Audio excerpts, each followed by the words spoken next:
ASMR Noir. I spent a few hours going through my phone after the last video and cleaning it out. And now I can film for as long as I want, so it shouldn't be a problem anymore. It's amazing how many screenshots can build up over the course of a few years. So today's video is nothing crazy. Probably won't be everybody's cup of tea, actually, but I wanted to do it before I got any further along, because I feel like otherwise it would be too long of a video. I'm going to be showing you my commonplace book. So it's basically not really a journal so much as a collection of excerpts from other people's work, poems and quotes and that sort of thing. So it's gonna be a lot of page flipping and reading and tracing.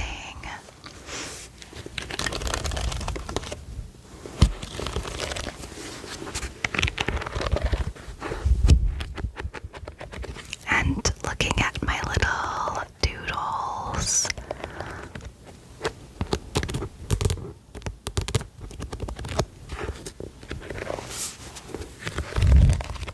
So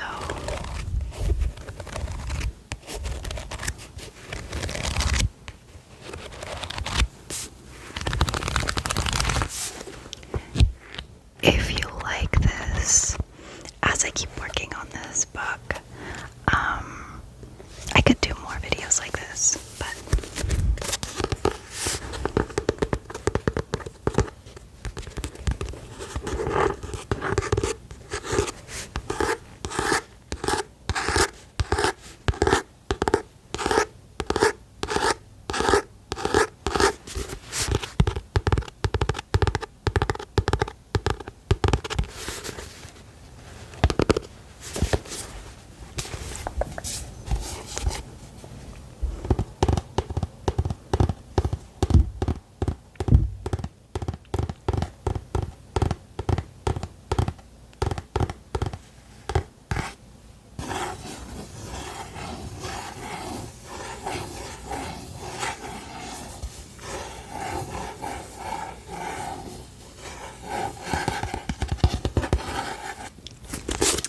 so this is the book that I decided to use for my commonplace book, and one of the major reasons is because the pages are blank. That's blank pages, so if I wanted to just draw on an entire page, there wouldn't be any lines going through the drawing.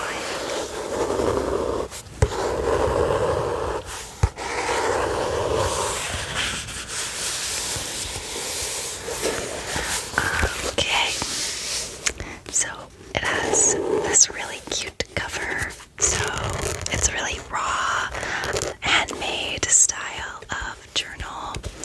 The pages are uneven with these beautiful scalloped edges, and then the cover is a pale blue-gray with this little floral illustration. It's really cute. And I went a little crazy with the first page, but that's what it looks like. So there's lots of really small doodles. There's a snake and a mermaid and a little crescent moon. There's a fairy wing and a skate. There's a spider and a horse, and there's lots of floral vines. There's music notes and glitter.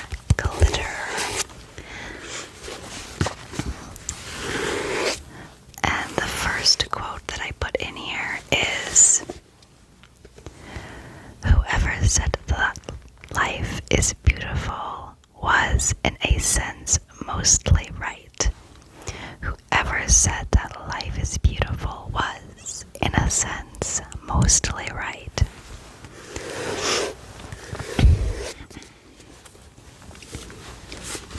The second quote that I added was, the love for all living creatures is the most noble attribute of man. The love for all living creatures is the most noble attribute of man.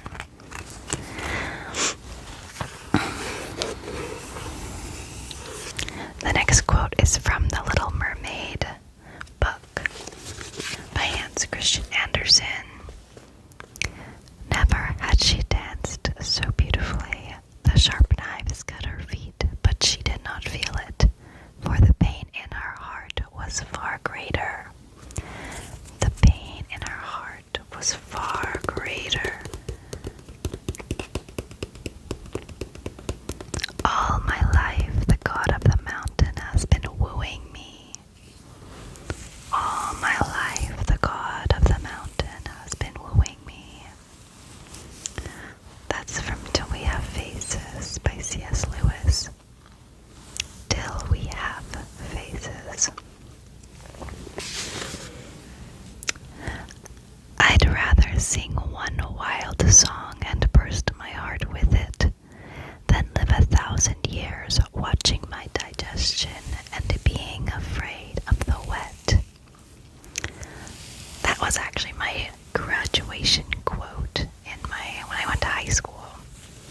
Jack London he was quoted as saying that, and he's my favorite author, and we'll read more Jack London later.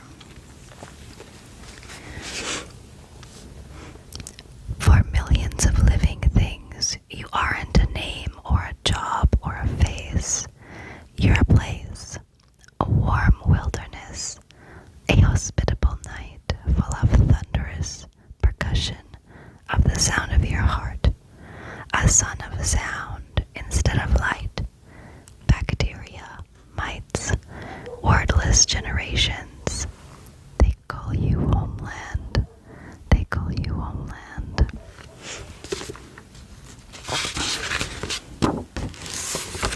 Ignore the neighbor's dog. Their dog sucks. The second page has this bird's wing, and it has this woman and a flower and more little viney doodles.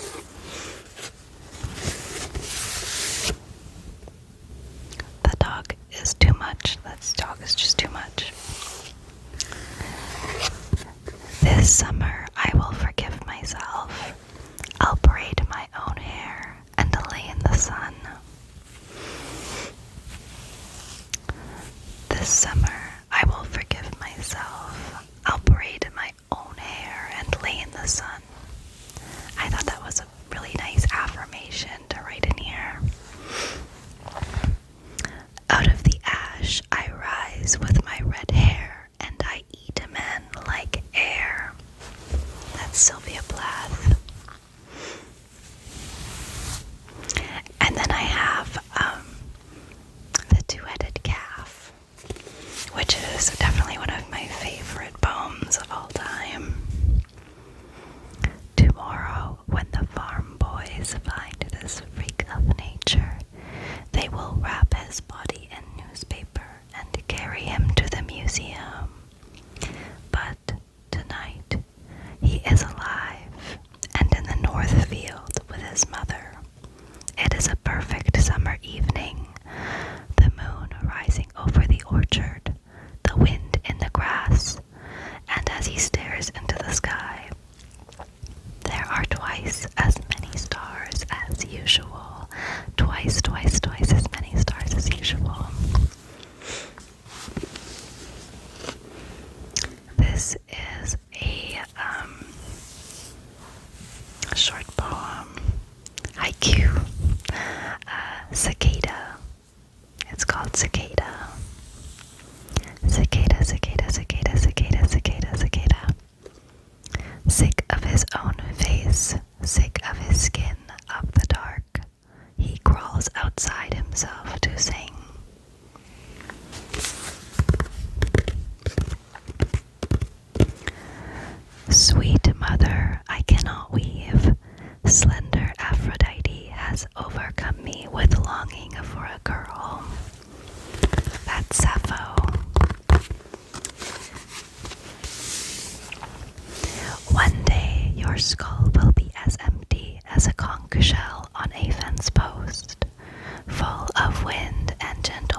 frozen twig, the little bird dreams of spring.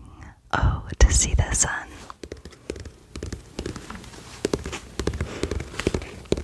Come away, O human child, to the waters and the wild, with a fairy hand in hand, for the world's more full of weeping than you can understand.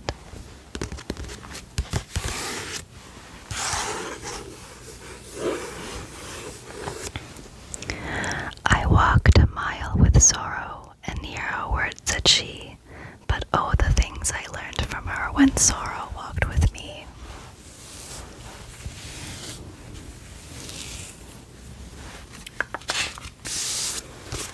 This page has a fence and a field full of flowers. Little flowers in the grass and tall ones.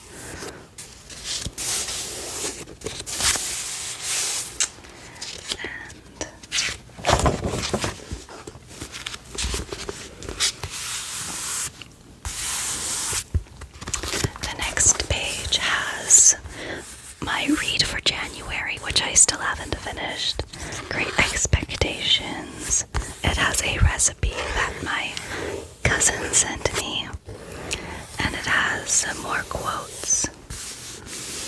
So the recipe is for garlic naan, prosciutto, apple slices, arugula, brie with a honey drizzle, and then you broil it like a little panini. And this illustration is a little strawberry with vines and another flower, a flower, and waves. Nothing wants to suffer, not the wind as it scrapes against the cliff, not the cliff being eaten slowly by the sea. I shut my eyes and all the world drops dead. I lift my lids and all is born again. I think I made you up inside my head. Sylvia Plath.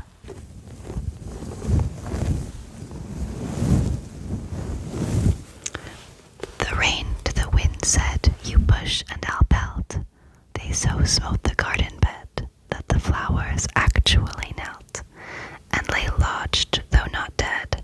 I know how the flowers felt.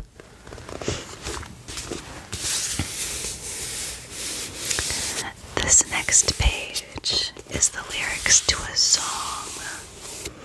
And there's an eye and a cobra and teardrops all over the page.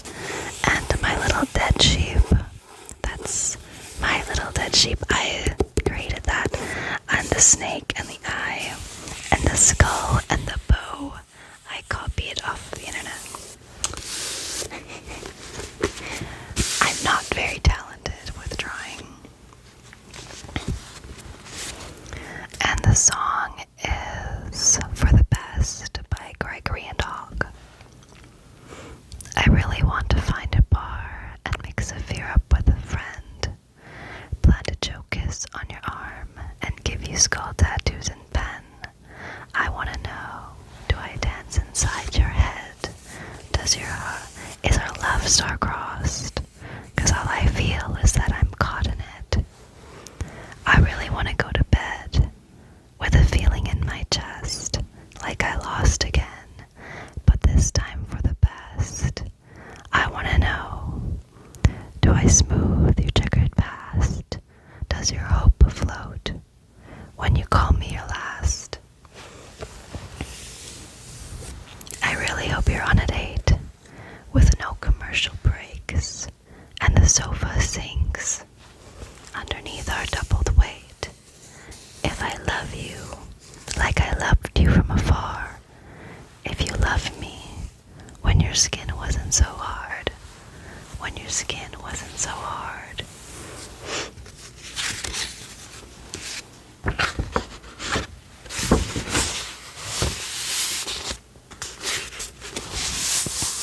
This next page is just excerpts out of the Bloomin series, and the only illustration are the two girls holding hands underwater with a puff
is the phases of the moon. The phases of the moon.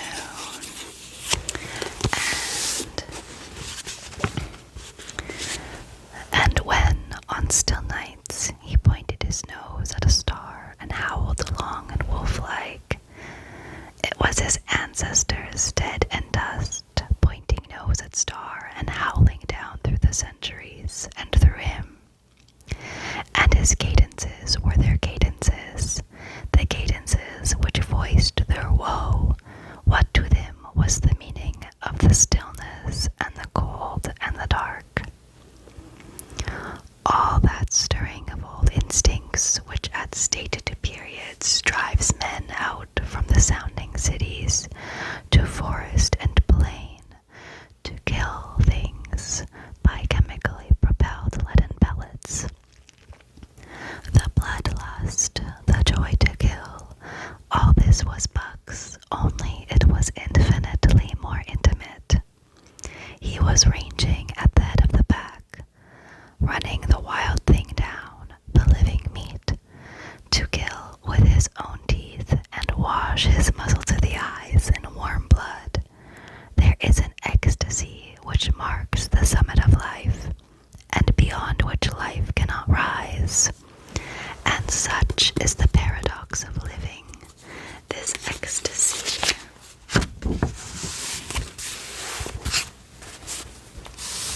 Comes when one is most alive, and it comes as a complete forgetfulness that one is alive. This ecstasy, this forgetfulness of living, comes to the artist caught up and out of himself in a sheet of flame. It comes to the soldier, war mad on a stricken field and refusing quarter, and it came to Buck, leading the pack, sounding the old wolf cry, straining after the food that was alive and that fled swiftly before him through the moonlight. He was sounding the deeps of his nature, and the parts of his nature that were deeper than he, going back into the womb of time. He was mastered by the sheer surging of life, the tidal wave of being, the perfect joy of each separate muscle, joint, and sinew, in that it was everything, that it was not death, that it was alive and aglow and rampant, expressing itself in movement, flying exultantly under the stars and over the face of dead matter that did not move. Jack London is goated I say. I would do anything for him. I love him. He's my favorite communist. Sorry. I'm just kidding. But he is. He's the best. He's the best writer ever. And then this page has little paw prints from the dogs running after the rabbit in the snow. And this verse is the opening quote from The Call of the Wild. Old longings nomadic leap, chafing at custom's chain, again from its brumal sleep, wakens the ferine strain. And then we have one more poem. Just one. The illustration is a giant squid. I don't know how you can see it.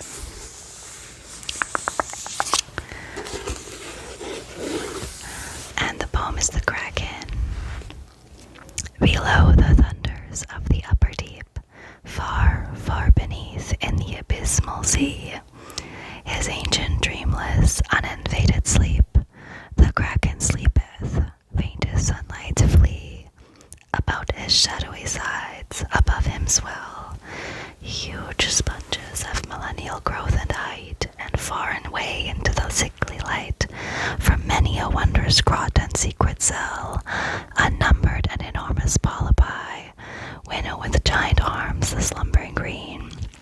There hath he lain for ages, and will lie, battening upon huge sea worms in his sleep, until the latter shall eat the deep.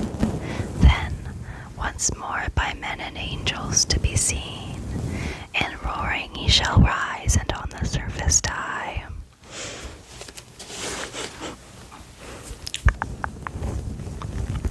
Well, that is my introduction to my commonplace book.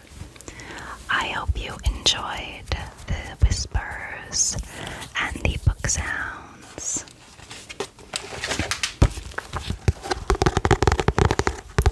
And I hope you have a wonderful, wonderful, wonderful morning, afternoon, or evening. And I hope you enjoyed your time with me today. And you enjoyed my company, because I enjoyed yours. I enjoyed